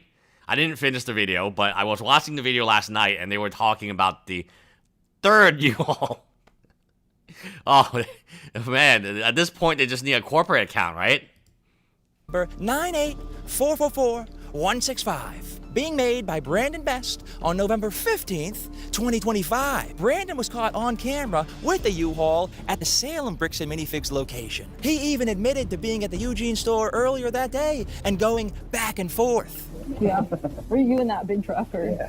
Yeah. I know there's one like Eugene and stuff like that I heard, but. Yeah, it's so I was at Eugene earlier today. Oh, nice. But that was the one show we go back and forth to. That's Brandon. How much stuff do you have? Now that November 15th date in 2025 being exactly 1 year after the BAM Salem takeover is very interesting for many reasons. Some have speculated that a 1-year storage agreement may have ended on a unit used after the Salem takeover. Adding to that speculation, the BAM map identifies 3 nearby U-Haul locations with reviews from someone named Brandon B, posted within a year of the Salem takeover, which raises the question, if those reviews were from Brandon Best, what was being stored in those units? And when Okay, so this is a good point too. If you have Pokemon cards, you stole a bunch of cards or Legos, and you knew that these sets were very high-profile sets, and you would put them in storage for a year and then take them out.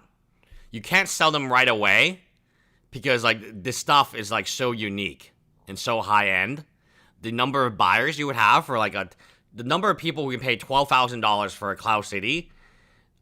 It's not big, even in Houston. So let me say this, like everybody who can afford a Poncho Pikachu or want a Poncho Pikachu, I know their names. I know that anyone, the same with Black Lotus. Now, anyone in the market for a Black Lotus, I would know because they would have contacted me already because of my Umu profile and so on, right?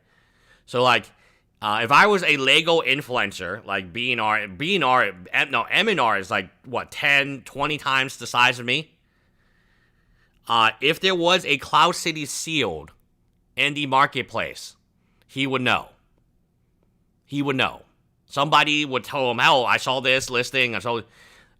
That's why they kept it in storage. When examining the details of these reviews, one of them in particular is in reference to, quote, when we closed out our unit on January 6th, 2025. I wonder when that unit was initially rented, perhaps after the November 14th takeover? It's also worth considering how the third U-Haul appearing on November 15th, 2025... So I think the story is not, so they went to Eugene, dropped off some of the lower value figures, and I think they went to a storage and dropped up the higher value figures, and they're still in storage today. I think the higher value figures are still in storage today because they're too hot to move, especially now with so many eyes watching. The Cloud City specifically is a liability now because if you found a Cloud City new in box, you would know it's Brian Menzel's, right? Because of how rare it is. Lines up with the timeline of Reckless Ben's initial inquiries into the Mansell collection. Was Brandon trying to tie up loose ends after Ben started looking into the collection? Yep. And just 2 weeks after the third U-Haul appears, Brandon's Eugene Bricks and Minifigs posted this advertisement promoting a Black Friday sale offering up to 40% off used sets. And yeah, sure, Black Friday sales are normal, but given the timing and the circumstances, it naturally draws attention. And if that weren't enough, let's compare 2 videos of the Eugene store's Star Wars section. Here's the before video. Okay, so another point I want to make is like everyone, like you know, like if you're a store owner, I know when somebody has stolen a collection. So one day, so like this is like back in 2014, 15, 16, a young woman comes in, super attractive young woman. And she's like, oh, I got dumped by my boyfriend, and he spends a lot of money buying magic and so on and so forth. Here's like 4 foil JST World Sculptors, which is like really powerful card at the time. I remember she had 4 foil JST, whatever the Jace from World Wake was that was really popular. It was like 100 plus for a non-foil and like 800 for a foil. When somebody with like no knowledge, like Josh or Brandon, come in and they like a customer comes in, they have this $10,000 magic collection and they don't know anything about it, and the cards are real. So number one, you gotta check if the cards are real because there could be proxies from China and so on, right? I checked the cards; they are real. You know it's stolen. So what I did was then I was like, okay, can you can you leave your ID? She didn't want to leave her ID. I never got her ID. But she was so then like I was like, oh well, it'll take some time because this is a very large collection for me to look at the collection and so on. I wanted to like make phone calls to like other stores to ask if their customers had any stolen collections or something has happened with it. But like I knew it was stolen, right? So I also called the police, but the police, because it's humble, they got a long time to come, and she was already gone.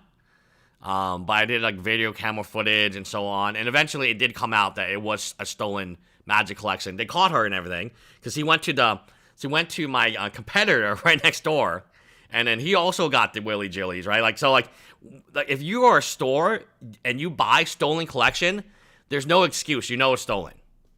You know it's stolen. There's so many red flags when that type of collection comes into your store. From like a store perspective where you're like, okay, you're selling it to me at like 50% off, 60% off. Like you want 20% or whatever cash you can get. These cards are extremely rare. You don't know anything about them. You don't play the game. Okay, something is not right. And then you call the police, but the police take a long time.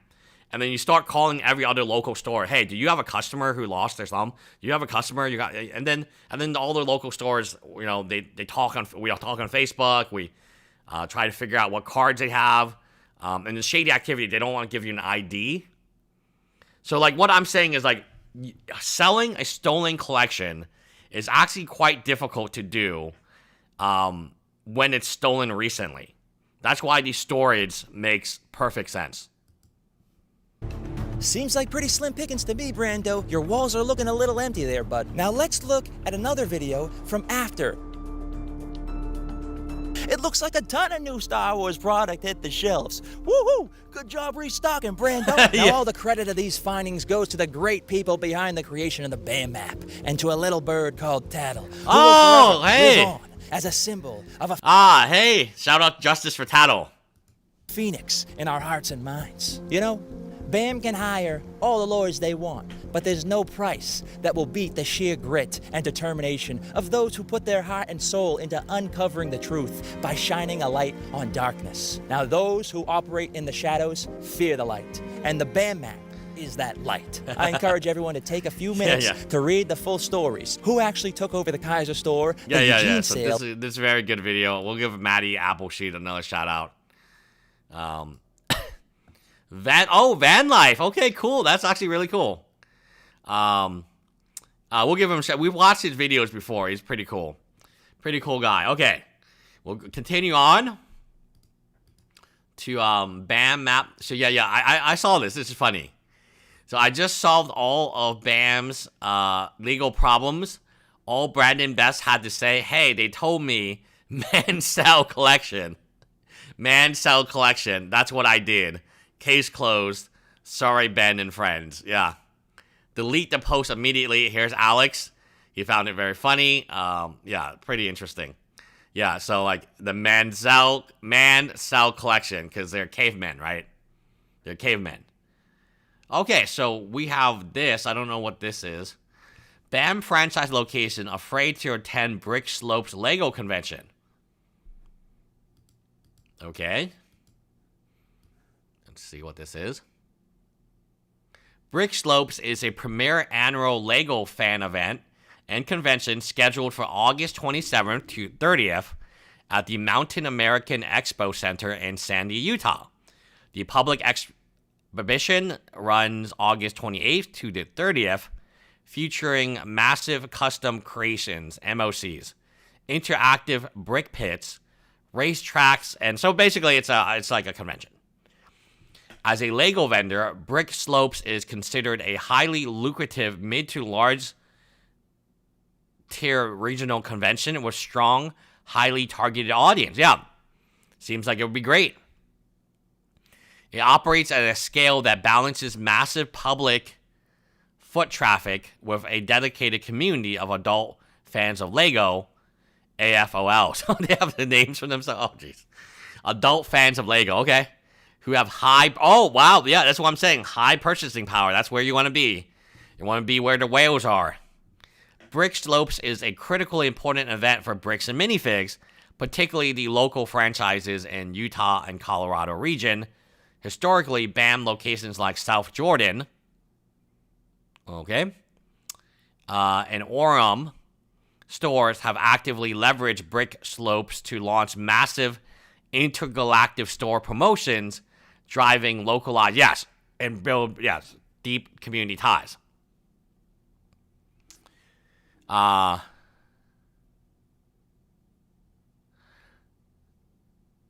For those of you who care, I was at a Bricks and Minifigs today, and I was told that the company will not be attending the local. Oh wow, that is bad news. They're literally losing. They're losing money right now. They're bleeding out money. Hey there, guys. Welcome back, Alex. Oh, that's them. Here, so at Brick Slopes here, we got a lot of vendors. Obviously, Bricks and Minifigs is right there. Yeah, Bricks and Minifigs. That's a very big vendor. Got Brick Bling by Jill. Has some really cool accessories that you can grab, including goes beyond just your regular croissant. Donuts, lots of donuts. Oh wow, there's a lot of donuts. You got your stickers here. Okay, so it does seem like they're no longer going to attend, which is bad for business. So bad for business. Okay, BAM stores. Okay, now we'll click here. We have to last until like 2 o'clock today. Okay, so more stores. I think I have like a better graph. I think I'll just use this. Okay, so oh, interesting. What's going on here? Okay, so Roseville, we've seen Roseville before, just to show you what a actual drop looks like. Roseville, yes, they had their midnight release. Let me click out of all this stuff. Just focus on this. They had their midnight release. They're doing really well. They got their Rayquaza. Okay, that's cool. This one also got Rayquaza. Oh, no, they didn't get Rayquaza. They got Boba Fett and Arcanine. Okay. So this one is also I've received. It must be... Oh, what is this? That's pretty cool. It must really suck, in my opinion, that like some of you guys did get them and some of you didn't get them. I don't know if it's random or they're punishing people, but it seems like Myrtle Beach. Okay. Oh, this is Sparta. Okay, wow, okay. Interesting. This is Sparta. I mean, it's time. The August releases are ready for you. Get them while you can. Supplies limited. So here's the Boba Fett. So our reporting shows that, yes, this one also got one. And then this one, which I haven't seen, the Sand on TikTok, because they're on TikTok. Okay, so this one, we're going to turn off the volume, because I'm sure they're using copyrighted music. Yes, they got them. I see the Luffy. So San Ramon has received. There, I see the Arcanine. Is there a Rayquaza? Yes, clearly they're fully stocked. Okay, clearly this store, and any store that is full, there's a One Piece more There's the cars and more cars and Lego Cities, Lego City, and no Rayquaza. Oh, there's Chomper and One Piece Giants. Okay, maybe there is Rayquaza. They seem to have everything. Snoopy, they got Snoopy E.T. They don't have the DK. They don't have the Donkey Kong. Oh, okay, Minecraft. So they did receive a lot. So every store may be receiving something different. So here, they received some of them. Oh, wow. Okay, so there's so this store received like 5 items of the new. So now the Ninjaga Legends, that is new. And then Olivia, I think this is Olivia Rodriguez, that is new. So they did receive some of them. They said new August sets are trickling in. Much of our August release is delayed, but we have a few today. A couple awesome Ninjaga sets and Olivia Rodriguez set. Find these sets. So here I would ask, doesn't this seem like they just took Chris's idea and just like went to Target and bought them? So I imagine that, like, again, Chris was saying this is the biggest, Chris Gorman was saying this is the biggest, like, Lego thing of the year, which, again, I've confirmation that, yes, this is a huge Lego event. This seems like they just went to Costco and bought whatever they could buy just so they can make an announcement, right? It doesn't seem like a lot. It's like 2 Ninjaga sets, 2 Olivia sets, and a Creator Lego. Like, when you look at, like, this guy here, like, I think this is probably like the basis of what, like, somebody who actually received this shipment would look like. Like, he's got, like, a lot. Just like the other store. Like, the stores, like, you can tell. So I don't know how you go from here. Like, look how much sets he has. I don't know, like, how you go from here to getting, like, 5 sets. You know, like, so, like, it's almost certain that they just went out to Costco and bought the sets, okay? So that's pretty much what I think happened here. And so that's here. And then here, they appear to have August 1st Lego available, but vet further, only 1 set was marked new, Pokemon RK9. Okay. So let's take a look. These are not new. Okay, these are not new. Lion King, like, so we actually have, thanks Justice for Tattle, we actually have a list of, like, what is coming out. And Lion King is not one of them. So we actually, one thing that we needed was we needed a list of entire sets, the new sets that were supposed to come out. And here are the new sets. So, okay. We'll go back here. This seems like it's one of these things, right? So Pikachu's not new. Pikachu's been out for a while. It's one of those things. So they're saying, yes, they're saying apparently this does not post at 8 like it was scheduled. But good news, August 1st release are here. But these are not the August 1st releases. Maybe the RK9 is, but the Pikachu's not.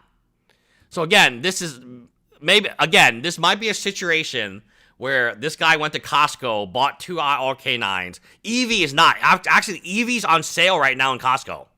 Eevee is literally on sale in Costco right now. I get, like, multiple messages about this. Oh, you should buy Eevees. You should buy Eevees. Eevee right now is currently on sale in Costco.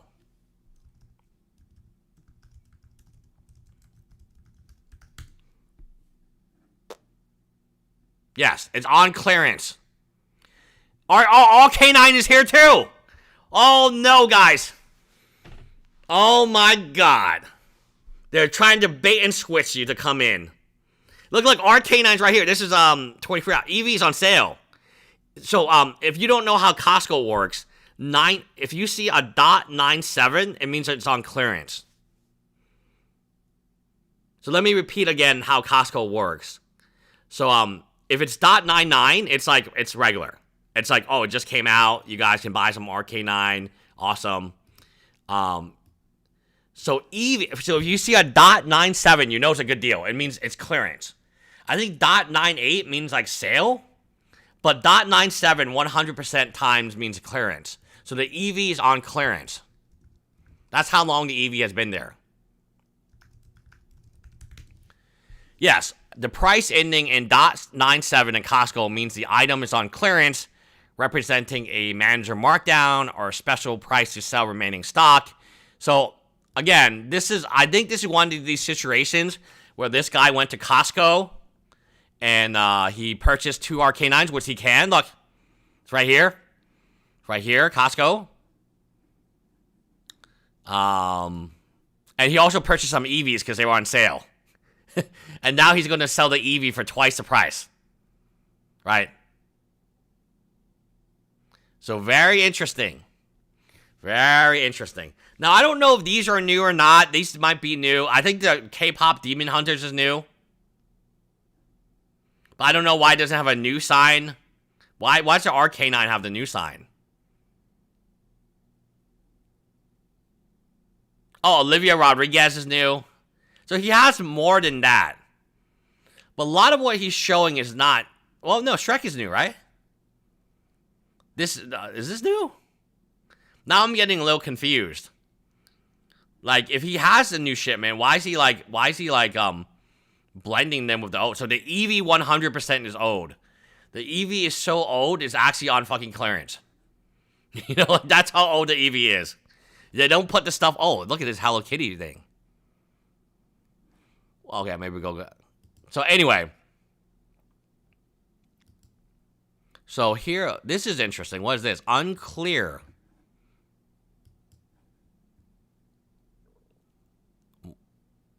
Yeah, it's unclear if they're doing it or not. They're doing the back to school thing. So they never had a sale to begin with. So this one, advertise new sets as, oh, yeah. Oh, clear, like, you know, come on, man. So these are new sets, but they advertise new sets August 1st, no midnight release, but sets seem older. Oh, so this is a new August sets, right? But they're not like, there's no Rayquaza, there's no DK, there's no, I mean, these are sets like we don't recognize as new. These are old sets, yes? Like you can tell by the numbers.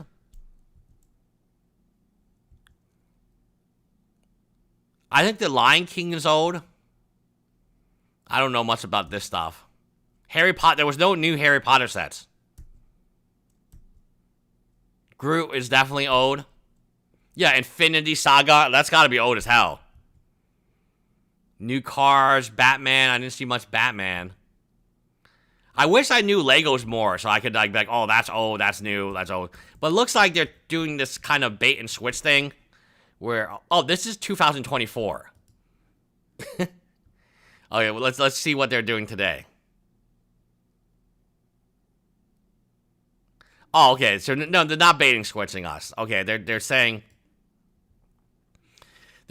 we're still waiting on order of August 1st release due to shipping delay. We decided to bring out this, and we're going to have another sale, so they've been delayed. So these people have been delayed. So we put verify yes. So then the answer is no. So these people have been delayed. So we have 1, no response. 2 who are using this kind of weird thing, who have received some. These two have definitely gone to Costco. Like, there's no way, right? Right next to RK9's Eevee, right? And then right in Costco, right next to RK9's Eevee. He probably went to the RK9. He was like, oh, cool, I get this RK9 here. And then he's like, whoa, Eevee's on sale for half off? Okay, let me buy some of those. Okay, and here's a bunch of people. Oh, here's other people. Okay. Oh, this one, yeah, okay, so that one's closed. We have that one. Let's take a look at this one. Check out, we have a Lego board game selection. It's alive. So this guy, yeah, so a lot of them are not mentioning. A lot of them do not mention whether or not they have the new Legos. Now, I know somebody who has the new Legos, and her name is Emmasaurus. But yeah, there's a lot of people who don't have the, oh, the bottom one's invented. Okay, thank you, Justice Furtado. Shipment is gonna, okay, so advertise new sets. we need so I think we're out of stuff to talk about. So we need to like, I'm trying to look at the funny videos. Where are the funny videos that like I had? Facebook. Is this Facebook again? I'm trying to get to the TikTok videos. Facebook. Kalamazoo. Big savings. Grand. Facebook. Scottsdale closed. Where's that funny TikTok video? Not TikTok video. It was like Instagram post where the guy was like, "Oh man, it's this guys, right? Wasn't it these guys?"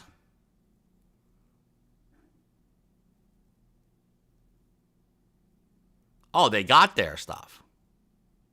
Oh, this is 2024 again. Fresh Legos. So I don't think they got their stuff. So like, let's think about this for a moment. Some stores have received, some stores have not. Is that better than everyone not receiving? Which would you rather have? If you're a Lego store and you didn't receive anything, what would you rather have? Would you rather have nobody receive anything? Like no bricks and minifigs? Or would you be like jealous that some people did receive? So if you were one of these bricks and minifigs in the no aisle, would you be more upset if no one received anything? Or if some people received it, was able to make videos? Oh, this is corporate. Oh, wow. So San Ramon, which is corporate, has received. And this is the TikTok video bragging. I don't know, let me know. Yeah, let's make a poll. If you were one of the bricks and minifigs that did not receive, 2 of the received stores are independent, 1 green was corporate. What would you be like? What would be worse for you? I don't know. Maybe Ahmad can make a poll for me. Oh, I see the polls. I know how to make one. Start a poll. What is worse?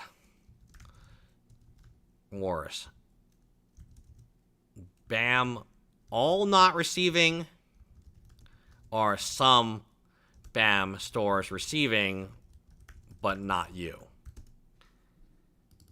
And I'll say BAM all not receiving, just you not receiving, but other BAM receiving. I don't know what's worse. I think I personally would have a bigger problem with this.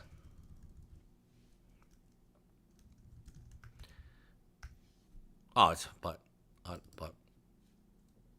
you not receiving, but BAM receiving. Oh yeah, you guys know what I mean. I don't know I don't know if the poll makes any sense, but you guys know what I mean, right?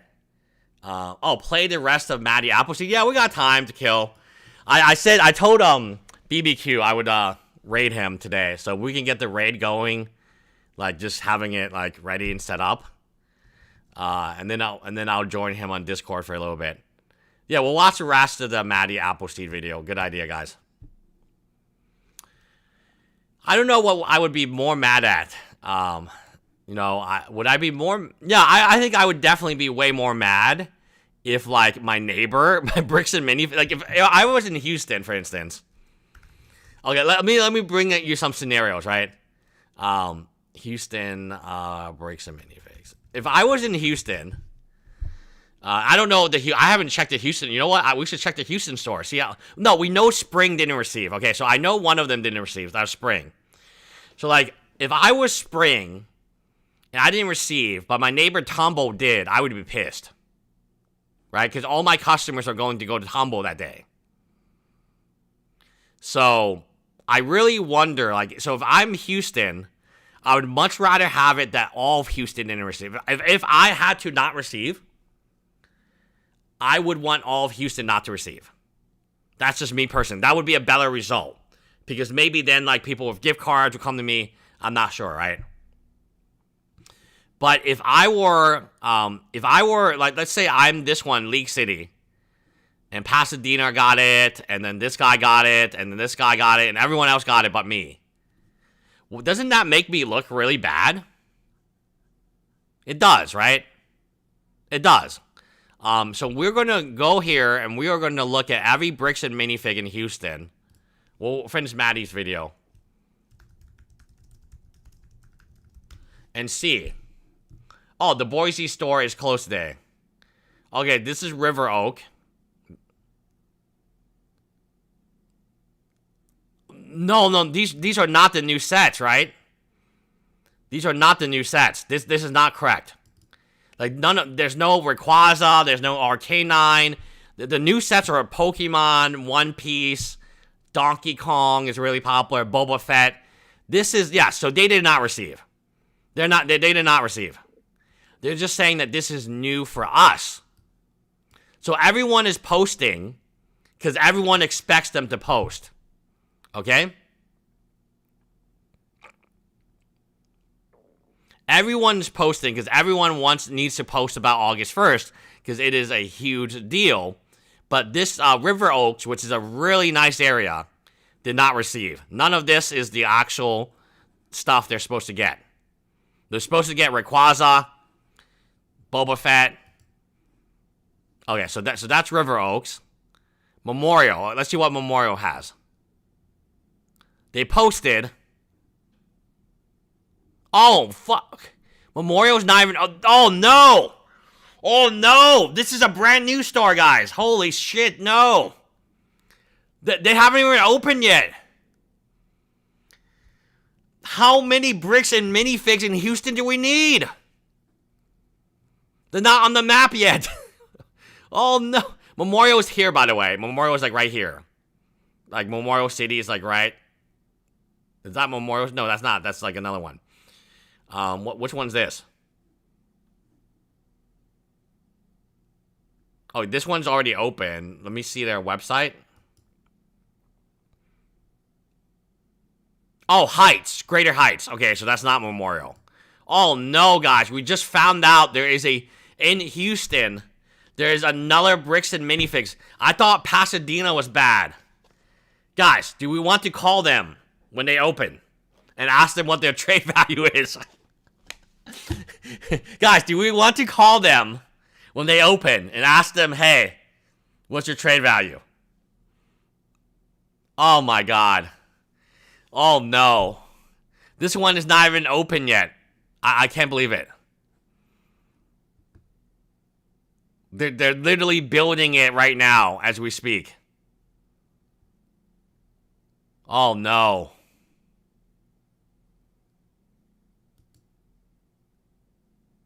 Oh, what's the Unk Alert? What am I talking about? What's happening? I don't know what the Unk Alert is.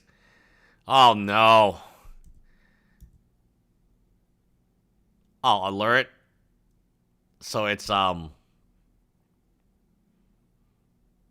gift? Okay, I don't. They just opened. Or they're not even open yet. They're coming soon. Like, come on. Do we really need, like, the 20, like... How many bricks and minifigs do we need? And notice, none of them opened in Humble. It's so interesting. Probably like 20 different openings, and none of them will open in Humble because it's too dangerous. Oh my God. Now, I'll tell you where it is. It's let me zoom out. So it's like right here. Let me zoom in. So this is Greater Heights, Memorial. Oh, it's right here. It's right here. Memorial. They have like a nice mall. So it is in between whatever this store. Oh, this is Greater Heights. This is the actual official Lego store of Houston. Oh my God, they made a square. Right? So this was just a triangle and then so they made a square around the official Lego store. Look, they have like, look, this is, again, Myoland. They have 1, 2, this is the one that got, like, the windows broken. 1, 2, 3, 4. So it's going to be like around here. So they have caged in. So if you play a game, Chinese game called Go, you know what they've done. They've caged in the official Lego store in Houston. And they put like the Go pieces. One here, one here, one here, one here. And super bizarre that there's even like another store opening. Like, I had no idea. So not only did Pasadena open like 2 weeks ago, literally 2 weeks ago it opened, we have another opening. Oh no, what is this?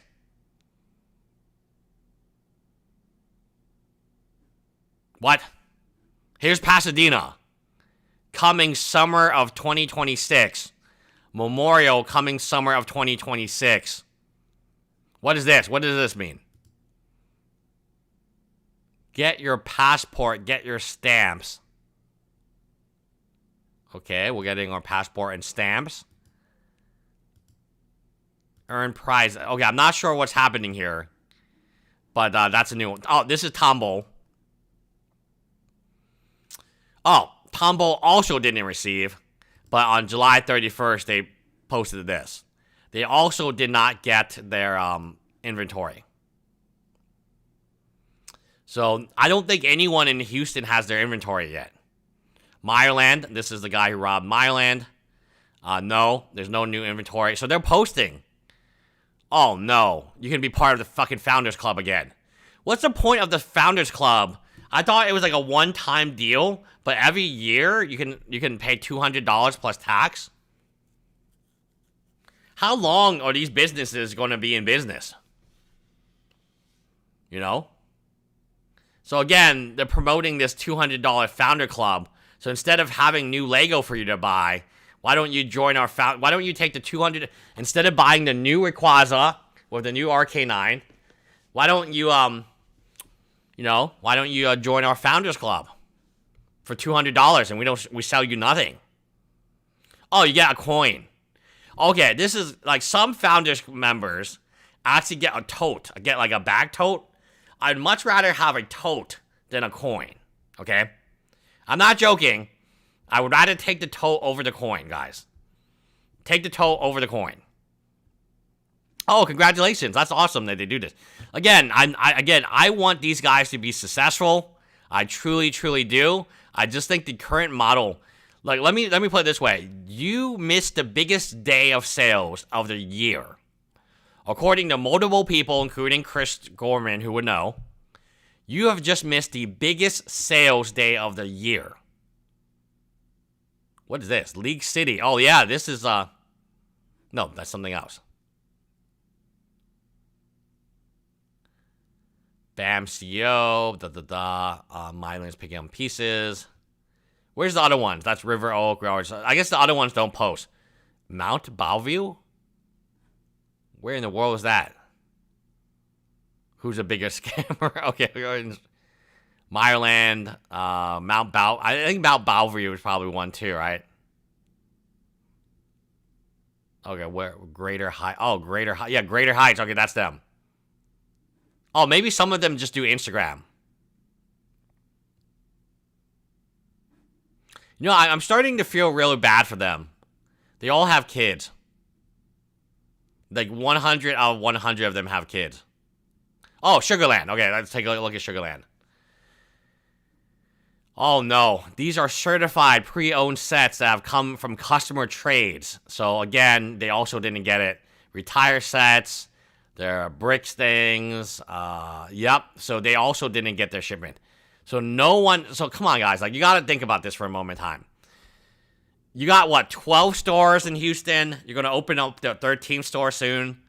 And not a single one of you guys got like got the new set for the biggest sales release date ever? What are you paying for? Like, you need, like, people don't understand. Like, we had this argument with AJ in the Discord. He owns a franchisee as well. He's a franchisee as well. And he's saying, oh, we don't make money from new sets. It's no big deal. But, like, you will, when people come in to buy that Rayquaza, and you have Eevee, like you bought Eevee at half off. Let's say you bought it at half off at Costco. They're going to buy the EV too for a good deal. The EV, like, wow, cool. That EV is a really good deal. I'll buy that. And you can make a lot of money from that EV. So like the idea that like you shouldn't have new sets because it doesn't because it doesn't have margins would be like, oh, why should the grocery store have milk and eggs? They don't make any money from that. It's because like they put the milk and eggs in the back of the grocery store. Like if you just want milk and eggs, you have to walk all the way to the back. Every single grocery store in existence, and this is marketing 101, has the milks and eggs all the way in the back of the grocery store. Because if you want the Rayquaza, you're going to walk past my Eevee, my Arcanine, my Pikachu, my Blastoise and Charizard, and you're going to be like, oh, that's kind of cool. I like that. Oh, I like that. Oh, yeah. And you're going to pick up, like, stuff on the way. Every single grocery store, in America at least, the milk and eggs is all the way at the back. Right? So the idea that you wouldn't carry new sets or that new sets is not a big deal is very, very bad business behavior. You need the new sets because they bring in the customers. Now the customers, they may want to buy the Donkey Kong because they're like, wow, that's awesome. And maybe he just buys the Donkey Kong and he leaves. Fine. But I would say 8 out of 10 customers will buy something else. They'll be like, oh, you know, that's really cool. I like that. I didn't know you had that. That's really awesome, right? Yeah, all these snacks and candies are in the checkout aisle. I was trying to show you the minifigs. Oh, update, thebandmap.com. We don't have much time, thebandmap.com. We'll see you over at, oh, wow. So we have more. A sealed Lego set is worth more than an open one. The manual does not treat opening a set as last resort. It has a term of art for it. A set is cracked, parted, and you will use the other parts of it for more if you sold it as a set. It does not reserve the damage for, okay.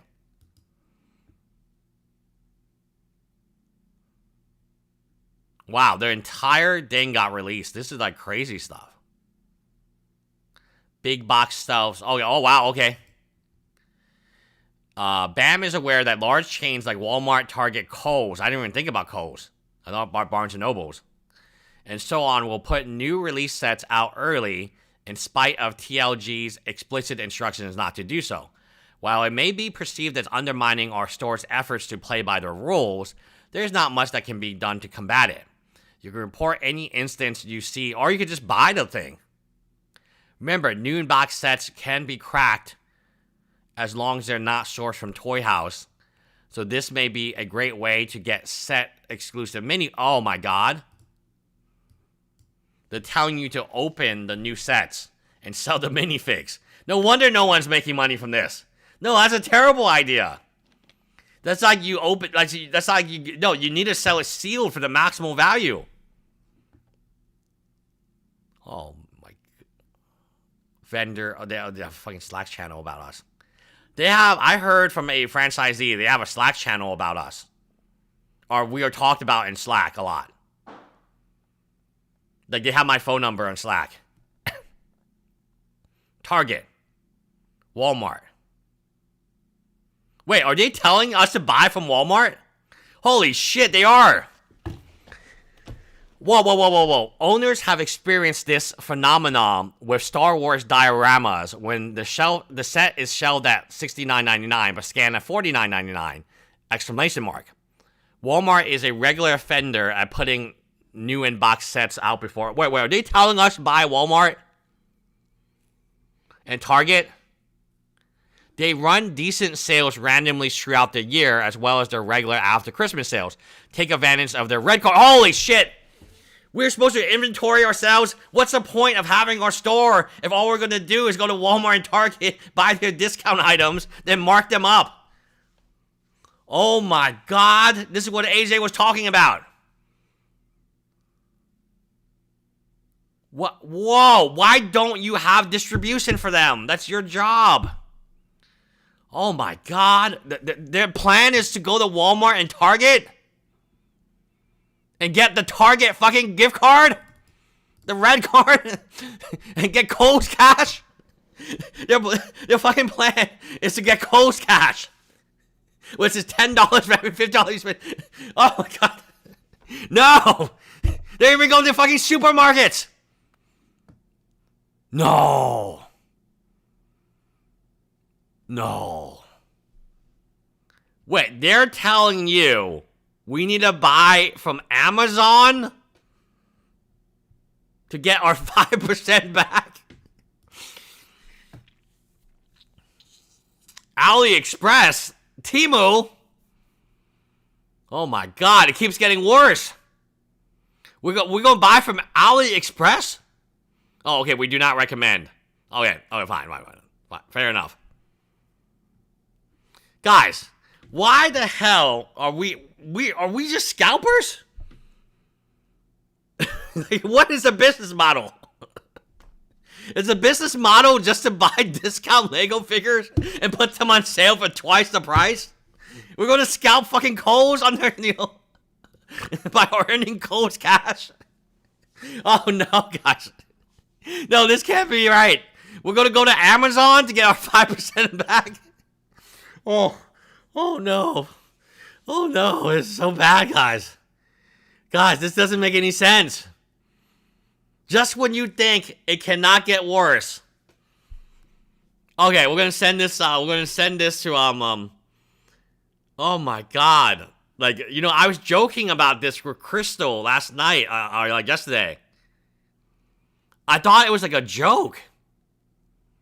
But no. We actually need to go to Walmart or Target or Kohl's.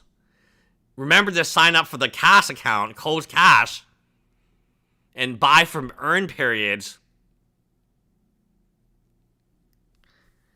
Oh my god, like when you thought it couldn't get worse, it just gets worse every time. Alright guys, I'll see you over at BBQ's play. Is BBQ live or no? Sometimes it takes BBQ a while to go live.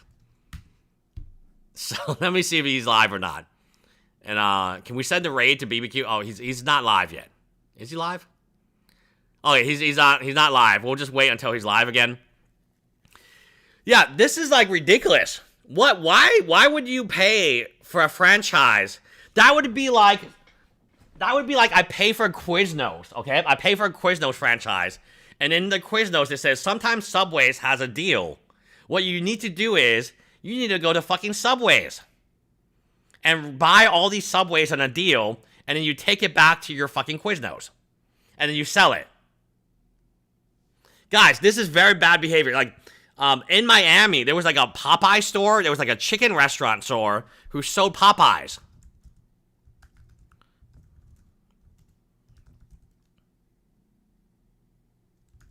It was really weird. So there was like a chicken store. Yeah. It was like a restaurant. Okay, it was a restaurant. And all the restaurant does is buy from Popeyes, and then they pretend that they made it. Now, with the topic that caused a lot of debate. Yeah. So this is kind of like this business model. It is literally is a chicken restaurant that buys it from Popeyes and then serves it for twice the price. And people are like, and then the restaurant owner is like, I'm owning this. In an interview, I love their chicken. It's the best I've ever had. But why would you go into business? Why would you? Like, it's very strange, right? Like, why would you go into business? Why would you open a restaurant and then just resell the Popeyes down the street? This restaurant's called Sweet Dixie Kitchen in Long Beach. So this restaurant buys. So a customer orders like a chicken. Let's say they order like a chicken sandwich. And what happens is then an employee takes the order, runs to Popeyes down the street, orders everything off Popeyes, and then brings it back and then puts it on a plate. And they omitted using Popeyes, yes. So, oh, you want some mashed potatoes? Oh, no problem. Macaroni and cheese, no problem. Sweet lip, no problem. We make that in-house. So what they do is they like, I mean, it's like kind of like this, right?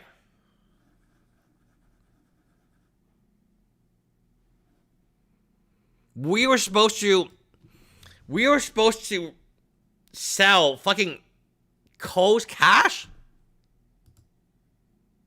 Oh, is he live? Hold on a second. Oh, he's not live. Okay, so we'll be up. We're setting up to have a oh fuck, I'm the guest. Oh yeah, let me send I'm the fucking guest. Oh, I'm the guest, guys. Pepper steak is good. Okay. What's going on here? BBQ. Okay.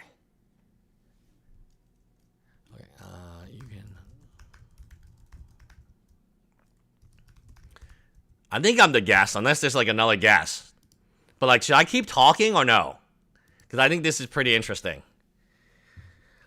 Okay, so like, imagine a scenario where we have to go to Target and Walmart for Pokemon cards. Oh no, God, I just realized what they are. They're scalpers. They're fucking scalpers. Imagine a scenario where we have to go to Target and we have to go to Target to buy Pokemon cards so we can resell in our store that's a physical store. And we're going to charge twice as much money. They're fucking scalpers. No? Is this not like a scalper? Oh, okay, I'm going to call the BBQ. That's drawing call. Okay, hold on. Hey, are you live right now? No, I'm not live yet. Okay, so let me make you bigger. I am still live right now. I'm trying to like wait until you go live so then I can send you the raid. We are about to go live. Okay, let me know, because then I'll end my stream and then I'll go live with you. Hey, have you seen this thing recently from the bandmap.com? It's crazy. It's an update like right now. Like I just got the update like 5 minutes ago. They're basically scalpers. You know, like Pokemon scalpers. They go to like Kohl's and Walmart and Target, and let me just send you the link. Well, just go on his website, thebandmap.com, and then click on let me just send you a link. I think we went too deep on this. Let me exit out of everything and send you a link. Oh, I don't know where the link is. I'll put the link in your Discord. How about that? The brick by brick. Okay. Yeah, take a look at that. But you can go live anytime. I'm ready. All right, let me get everything sorted, and then we'll go live. Yeah, like look at that. They're basically telling all their franchisees to buy from Target and Walmart and then like resell. Okay.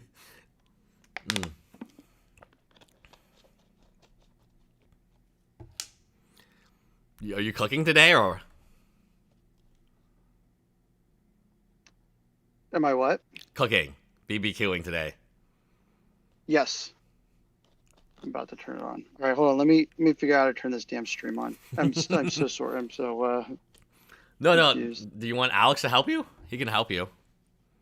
No, it's just a matter of turning everything on right. Oh no, Amy, we'll send a BBQ raid. So all you have to do is like click on the link. Like we're still live right now, so I cannot send a raid while live, but the raid will go as soon as we're done here. Oh yeah, so sorry. So you actually are live on my side. So just FYI.